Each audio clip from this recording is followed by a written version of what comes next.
mulai ada perubahan karena sebenarnya nggak susah. Kalau mau jujur, netizen kita tuh kan jagoan banget nyari informasi, nyari argumentasi by browsing dan kalau mau lihat perdebatan walaupun hanya segelintir orang, kalau mereka niat ya gitu, itu bahkan sering kali lebih berisi dibandingkan dengan diskusi Yunarto Wijaya di Metro TV atau di TV One gitu misalnya. Sayangnya dikit banget masih yang masuk kepada wilayah itu. Rata-rata mereka berhenti pada level tadi, we know what we don't want tadi.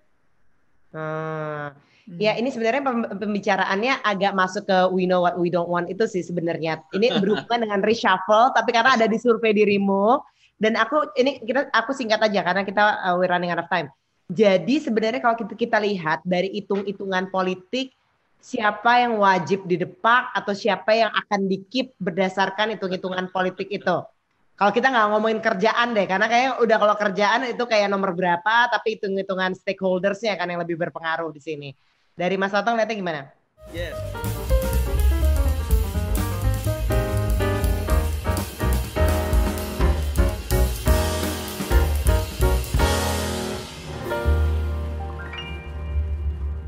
Ini ada pertanyaan nih dari Anggita Leviastuti.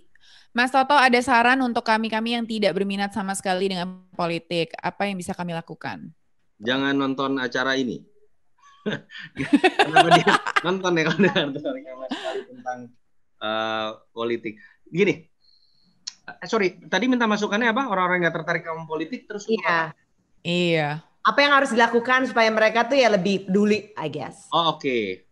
Well, gini, politik is not about gossiping all di elit gitu ya. Politik bukan tentang lu mengerti tentang teori politik, tahu nama-nama menteri, ngegosipin mereka.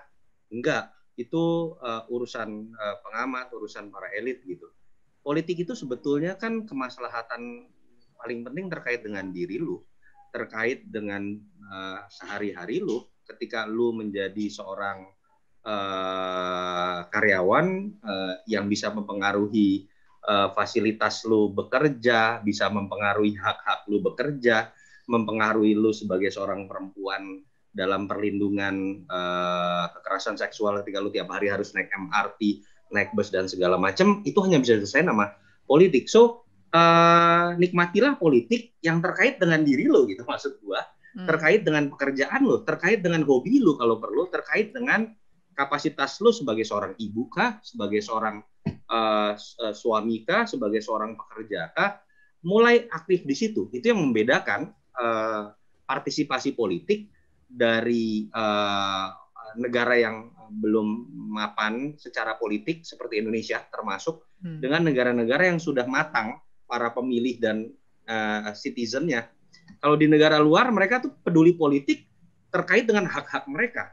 Jadi perbincangan dan kebisingan di sosial media itu ada isinya gitu. Iya, benar. Ada terkait dengan kepentingan mereka juga. Ya. Mereka bukan sekedar bergosip tentang si anak A, si anak B. Oh, pejabat ini karena gini. Ya kita berhenti pada level itu sehingga menyebabkan kebisingan kita di jempol sosial media kita pun itu seringkali nggak produktif. Kan netizen kita itu kan seringkali berhenti pada level we know what we don't want but we don't know what we want gitu kan. Kita cuma bisa protes, si ini nggak boleh gini dong, harusnya kebijakan ini nggak boleh gini dong. Begitu lo masukin dalam percakapan, oke, mau lo apa? Yang lo mau ubah apa? Seringkali nggak ada tuh.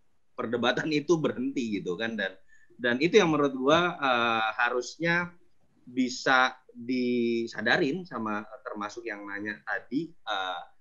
Cukup itu kok masuk ke dalam politik, lu concern about something terkait dengan diri lu yang lu bisa dorong gitu. Kenapa sih pemerintah nggak bikin halte begini? Karena gue pengguna bus nih.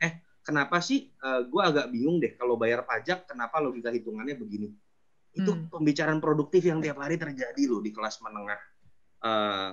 Nggak usah Amerika Serikat, di New York, negaranya si Andinia gitu ya, tapi di Kuala Lumpur gitu dan bahkan daerah-daerah lain itu sudah perbincangannya seperti itu. Jadi mulailah dengan hal-hal seperti itu, kurangi kebisingan sekedar ngikut nyinyir ngeledekin Anies, tapi nggak tahu kita apa yang mau diledekin, kebijakan apa yang jelek.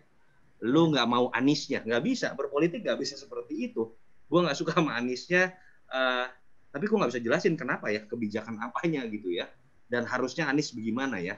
Itu yang sebenarnya gue harapkan bisa mulai ada perubahan, karena sebenarnya nggak susah. Kalau mau jujur, netizen kita tuh kan jagoan banget nyari informasi, nyari argumentasi by browsing, dan kalau mau lihat perdebatan walaupun hanya segelintir orang, kalau mereka niat ya gitu, itu bahkan sering kali lebih berisi dibandingkan dengan diskusi Yunarto Wijaya di Metro TV atau di TV One gitu misalnya. Sayangnya dikit banget masih yang masuk kepada wilayah itu. Rata-rata mereka berhenti pada level tadi, we know what we don't want tadi. Ya, ini sebenarnya pembicaraannya agak masuk ke we know what we don't want itu sih sebenarnya. Ini berhubungan dengan reshuffle, tapi karena ada di survei dirimu, dan aku singkat aja karena kita we're running out of time. Jadi sebenarnya kalau kita lihat dari hitung-hitungan politik, siapa yang wajib didepak atau siapa yang akan di-keep berdasarkan hitung-hitungan politik itu. Kalau kita nggak ngomongin kerjaan deh, karena kayaknya udah kalau kerjaan itu kayak nomor berapa, tapi hitung-hitungan stakeholdersnya kan yang lebih berpengaruh di sini. Dari Mas Otong lihatnya gimana? Yes, kalau kerja sebenarnya juga gue berani ngejawab lah ya. Orang-orang yang punya kemampuan teknokratis luar biasa dan masih dibutuhkan, pasti pertama Sri Mulyani. Dengan segala macam kritik kepada beliau juga yang sering dianggap kaku misalnya. Tapi Menteri Keuangan terbaik, nggak bisa digugat gitu ya. Trustnya besar ke pasar. Kedua, mungkin Pak Basuki, kita suka atau tidak, ini orang yang menarik sekali terjemahan dari Jokowi yang sangat concern tentang infrastruktur, itu hanya bisa dilakukan oleh seorang Basuki ya, Menteri PUPR yang, dan gue meyakini bersihnya luar biasa. Agak kaget sih, sempat beberapa kali berkomunikasi, nggak tahu kalau sekarang, tapi until 3 months or 4 months ago, setahu saya dia nggak punya WhatsApp. Jadi ngapain pun dia SMS-an sama orang. Ya, kalau bahasa orang bilang tuh, gila loh, kalau orang jorok udah pasti nggak mungkin bisa tuh. SMS-an tuh gampang banget disadap misalnya gitu ya. Jadi dan orangnya nggak neko-neko, teknokratis murni. Lalu ada Ibu Retno juga, menurut gue itu orang-orang yang bisa harus dipertahankan. Kalau Nadiem situasinya agak berbeda ya. Nadiem ini kan perdebatannya adalah dia bukan perdebatannya. Tidak ada yang berdebat mengenai kecerdasan dia, tetapi dan orang membutuhkan simbolisasi orang seperti dia yang berhasil membangun dunia startup sebagai simbolisasi mindset baru gitu kan yang harus ada di kabinet. Tapi apakah tepat di pendidikan, kan itu perdebatannya. Kalau saya pribadi tetap merasa Nadiem kita kasih kesempatan ada di sini, tapi please Nadiem memang harus memahami secara kultur dan dia harus banyak berdiskusi bukan dengan inner circle-nya saja. Yang mungkin orang-orang jago. Harus ada tepuk selironya ya. Yes, dan dia harus juga mungkin punya tim ahli atau staf-staf ahli, bukan lingkaran dalam yang itu saja. Yang mungkin punya pola pikir agak mirip dengan dia, akhirnya berpotensial nabrak lain-lain urusan-urusan yang seperti kita lihat dalam beberapa minggu terakhir. Nama-nama yang patut untuk dievaluasi tentu saja. Pak Terawan, dengan segala hormat, Pak Terawan, Anda dokter yang luar biasa, tapi kontroversi dari beberapa pernyataan Anda dan kebijakan Anda membuat Anda layak dievaluasi. Dalam situasi sekarang ketika orang harus dibangun trust-nya terhadap isu kesehatan, dan beberapa menteri yang kontroversial seperti Pak Yasona, Pak Luhut, hormat saya pada Pak Luhut, tapi Pak Luhut beberapa kali menurut saya sering mengeluarkan pernyataan yang cukup memancing kontroversi, dan kita tahu kondisinya sekarang semua harus juga ngerti rem, bukan hanya gas. Itu sih yang mungkin nama-nama yang menurut saya menarik gitu untuk dievaluasi. Oke, ini kita udah sampai di rapid fire round. Ini Mas Toto menjawab pertanyaan dengan kalimat atau kata pertama yang terlintas di pikiran Mas Toto ketika mendengar pertanyaan ini. Oke. Urutkan dari nama-nama berikut ini yang punya chance untuk bertarung dalam Pilpres 2024. Diurutin 1 sampai 5 nih ya. Nadiem, AHY, Sandi Uno, Anies, Erick Thohir. Yang paling pertama siapa kira-kira? Anies. Oke, kedua? Sandi. 3? Erick. 4? Tadi gue lupa satu lagi selain Nadiem. AHY, Nadiem. Siapa? AHY dan Agus Nadiem. Harimurti Yudhoyono. AHY terakhir Nadiem. Oke. Nah, dari hitung-hitungan politik, dana dan juga support, siapa yang saat ini terkuat? Dari nama tadi? Dari nama tadi. Kok nggak ada Ganjar ya? Curang deh dia. Tunggu dulu, santai. Oke. Oh, disimpan beda ya. Sandi. Oke. Satu kata menggambarkan Ganjar Pranowo. Jokowi baru. Satu kata menggambarkan Basuki Cahayapurnama. Hitam putih. Politisi mana yang Mas Toto pengen banget bisa jadi konsultannya? Ganjar Pranowo.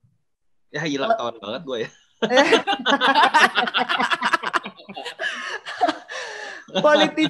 Politisi mana yang kayaknya bakalan berat nih kalau jadi konsultannya? Anies Baswedan. Oke. Kayak kemungkinan kita nggak berteman lagi sih. So you know. Aduh, gue gak nyangka sebelak-belakan ini acaranya. Ampun. Jika tidak bergelut di dunia politik, akan jadi apakah Yunarto Wijaya? Saya mau jadi pengajar. Oke. Tapi harus tajir pengajar dulu. Politik. Tapi harus tajir dulu. Oke. Nah, aku setuju.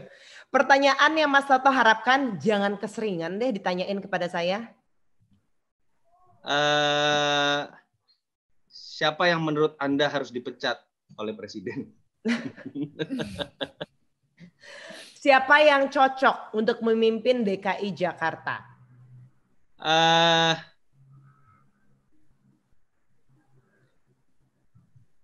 Basuki Cahayapurnama. Buku yang wajib dibaca oleh semua orang. Madilog. Apa? Madilog Tan Malaka. Oke. Madilog Tan Malaka ya. Oke. Selesaikan kalimat berikut ini. Saya berharap generasi muda Indonesia bisa lebih berpikiran terbuka dan berdiskusi hal-hal yang substansial gitu ya. Ya, jangan tutup diri Anda dengan dogma. Berpikiran terbuka. Awal dari kemajuan satu bangsa ketika anak mudanya berpikiran terbuka. Oke, Far silakan. Nice. Thank you Mas Toto. Wah, itu sudah ditunggu ya di belakang ya. Sebelum sebelum kita tutup, kita mau foto dulu. Ayo. Ayo ikut juga yang di belakang. Ayo ikutan yang di belakang. Ikutan ayo. Take a picture with me. 1, 2, 3. 1, 2, 3. Lucu loh dia, mereka lebih manis. Kenapa jadi posnya seruan lu semua lagi? Oke, terima kasih banyak Mas Toto waktunya di hari libur ini. Teman-teman, terima kasih banyak. Sampai ketemu lagi. Jangan lupa subscribe YouTube kita di Catalyst Talks, Catalyst Strategy.